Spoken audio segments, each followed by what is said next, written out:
পাইতে আমাকে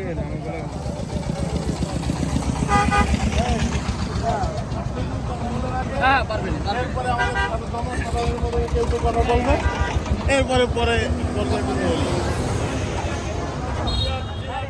আলহামদুলিল্লাহ এখন আমাদের মাঝে প্রতিবাদী বক্তব্য নিয়ে আসছেন রহমাতুল্লাহি ওয়া বারাকাতুহু। সম্মানিত উপস্থিতি, আপনারা জানেন আজ সারা বিশ্বের মধ্যে মুসলমান সবচেয়ে বড় নির্যাতিত। মুসলমানদের উপর একের পর এক চতুর্দিক থেকে লাল চামড়াওয়ালা ইহুদি বাহিনী একের পর এক আক্রমণ করতেছে।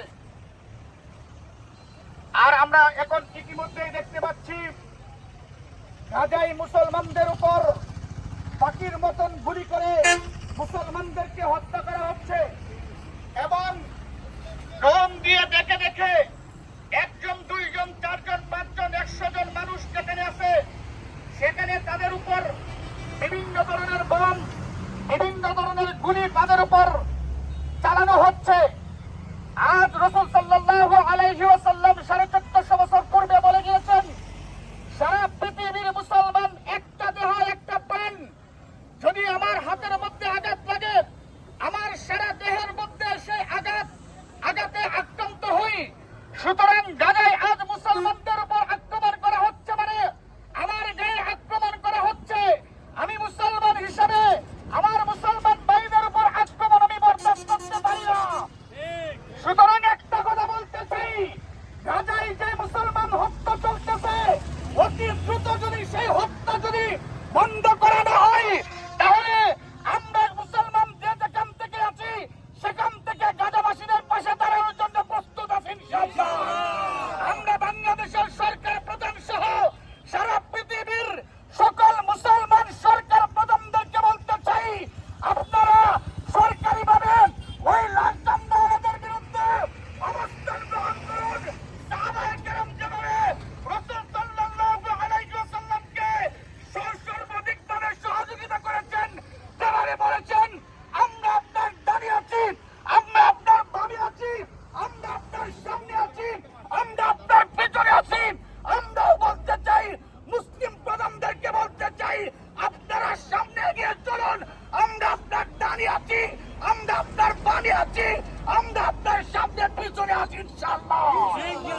আমার ভাইকে রক্ষা করার জন্য, আমার ভাইয়ের পাশে দাঁড়ানোর জন্য, যদি আমার স্ত্রীকে বিধবা করতে হয় আমি বিধবা করার জন্য তৈরি আছি ইনশাআল্লাহ।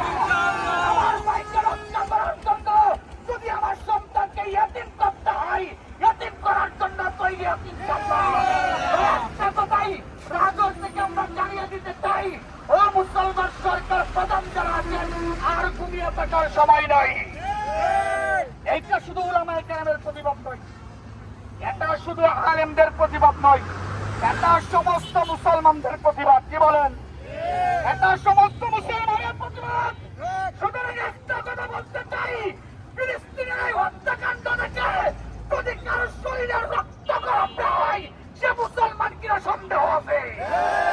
একটা কথাই মুসলমান, আমার পায়ের গায়ের মধ্যে আঘাত হবে আর আমি চুপ থাকবো, তা কখনো হতে পারে না। আমার পায়ের গায়ে আঘাত হবে, আমি চুপ থাকবো, তা কখনো হতে পারে না।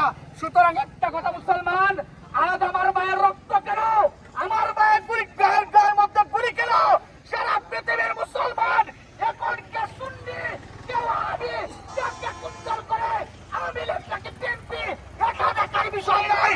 আসল হাতে হাত রাখি, তাদের তারাত রাখি, নাস্তিকদেরকে আমরা উড়িয়ে দেই ইনশাআল্লাহ। আল্লাহ তাআলা সবাইকে কবুল করে, সবাই বলে আমিন। মাওলানা হেলালুদ্দিন সাহেব ভাই।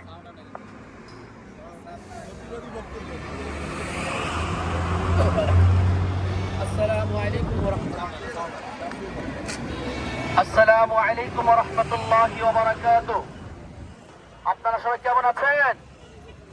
আমার মনে হয় না যে ভালো আছেন। আমার ভাই, আমার বোন, আমার পার্শ্ববর্তী মুসলমান ভাইয়েরা আক্রান্ত হচ্ছে, আর আমরা ভালো থাকি কিভাবে? ঠিক না বেটি?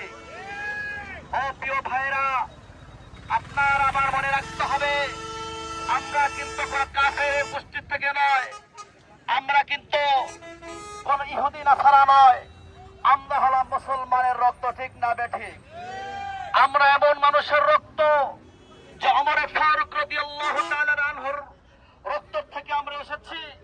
হযরত আবু বকর, আলী, এইভাবে সাহাবী আজমাইন যেভাবে যুদ্ধের ময়দানে সামনে আগিয়ে গিয়েছে, আর মুসলমান যারা আছো তোমরা ওমর রাদিয়াল্লাহু তাআলা আনহুর মতো সামনে অগ্রসর হয়ে যাও। হাজার হাজার কাফের আর 2-4 জন মুসলমান হলে তাদের বিরুদ্ধে যুদ্ধ করা সম্ভব হয়, ঠিক না বেঠিক? হাজার হাজার কাফের সামনে হয়, তার মুসলমানের সামনে দাঁড়াতে পারবে না, ঠিক না বেঠিক? প্রিয় ভাইরা, শুধু বক্তব্য দিলে হবে না, শুধু মাঠে নামতে হবে না, হবে না, হালকায় থাকতে হবে না, কি হবে ওই ইহুদি নাসাদের সঙ্গ ধারানোর জন্য, ঠিক না বেঠিক? ভাইরা, আলী রাদিয়াল্লাহু তাআলা আনহু একাই বড় একটা একাই একশো নিয়ে সামনে যুদ্ধ করেছে। আর যদি আপনার ইমান ওরকম থাকে, আত্মীয় শব্দ অগ্রসর হয়ে তাদের বিরুদ্ধে যুদ্ধ করতে পারবেন, তাছাড়া পারবেন না, ঠিক না বেঠিক? প্রিয় ভাইরা, আসুন আমরা সবাই কাঁধে কাঁধ মিলিয়ে ইহুদি নাসারা বৌদ্ধ খ্রিস্টানদের বিরুদ্ধে আমরা আজকে যুদ্ধ করি। কিভাবে মুসলমানদেরকে, ছোট ছোট শিশু বাচ্চাদেরকে তারা খেয়ে আছে আর আমরা খেয়ে আছি, তারা পোশাক নাই, থাকার জায়গা নাই, আমরা কিভাবে এবারে থাকি, ঠিক না বেঠিক? আপনারা সবাই জিহাদের জন্য তৈয়ার হয়ে যান। এবার ফি সাবিলিল্লাহ, আল্লাহর জন্য জিহাদ করতে কে কে রাজি আছে? পারি তো পারবো তো ইনশাআল্লাহ। নারায়ে তাকবীর, নারায়ে তাকবীর, আল কোরআনের আলো, আল কোরআনের আলো। সবাই মিলে যদি আমরা একসাথে হই, ইনশাআল্লাহ আমরা ইহুদি নাসারাদেরকে বিজয় করতে পারবো না, ধ্বংস করতে পারবো না ইনশাআল্লাহ। 313 জন বদরের যুদ্ধে আল্লাহ রাসূল সাল্লাল্লাহু আলাইহি ওয়াসাল্লাম অস্ত্র নাই, শস্ত্র নাই, খাবার পেটে নাই, কোনো কিছু তাদের পরিপূর্ণ নাই, কিন্তু আল্লাহর নামে তারা জিহাদে নেমে গিয়েছে। আল্লাহ রাসূল গিয়েছে, আল্লাহ পাক রব্বুল আলামিন 1000 বিরুদ্ধে কাফের যারা ছিল তাদের বিরুদ্ধে মুসলমানদেরকে বিজয় দান করেছে না? যারা বলে আজকে যদি আমাদের অস্ত্র না থাকে, কোনো কিছু। আলহামদুলিল্লাহ, এখন আপনাদের সামনে প্রতিবাদ বক্তব্য রাখবেন মাওলানা রফিকুল ইসলাম সাহেব ভাই। মাওলানা রফিকুল ইসলাম সাহেব ভাই।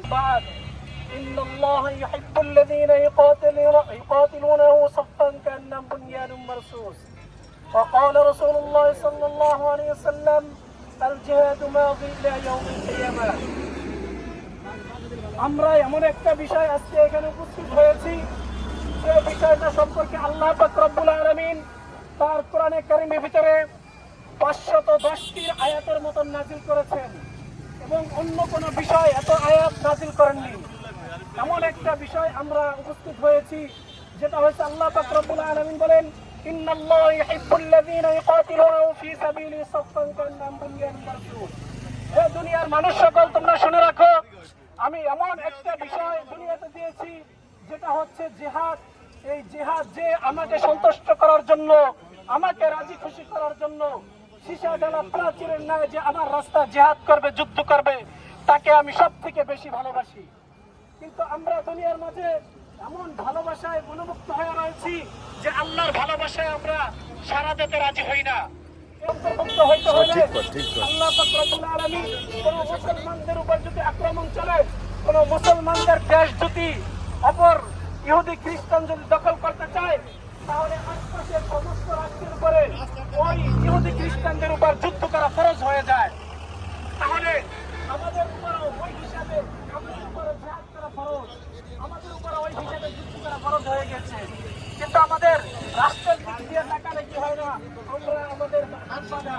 কিন্তু আমাদের সকলেরই দরকার আল্লাহর রাস্তায় জিহাদ করা, আল্লাহর রাস্তায় আমাদেরকে জীবনকে বিলিয়ে দেওয়া, আল্লাহর রাস্তায় আমাদের জীবনকে উৎসর্গ করে দেওয়ার জন্য আমরা সকলেই শপথ করে ইনশাআল্লাহ। আল্লাহ তাআলা আমাদের তৌফিক দান করুন। نحمده ونصلي على رسوله الكريم، أما بعد، أعوذ بالله من الشيطان الرجيم، بسم الله الرحمن الرحيم. وقال تعالى غير المغضوب عليهم ولا الضالين.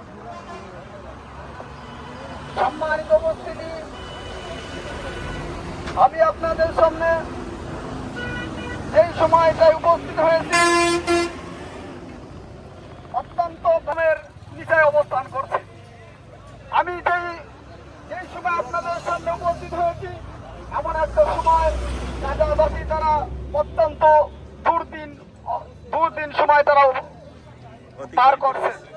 সম্মানিত উপস্থিতি, আমি এমন একটা সময় যেই সময় আপনাদের সামনে বক্তব্য দিতেছি, এমন একটা সময় তারা অনাহারে রয়েছে। আর ইহুদি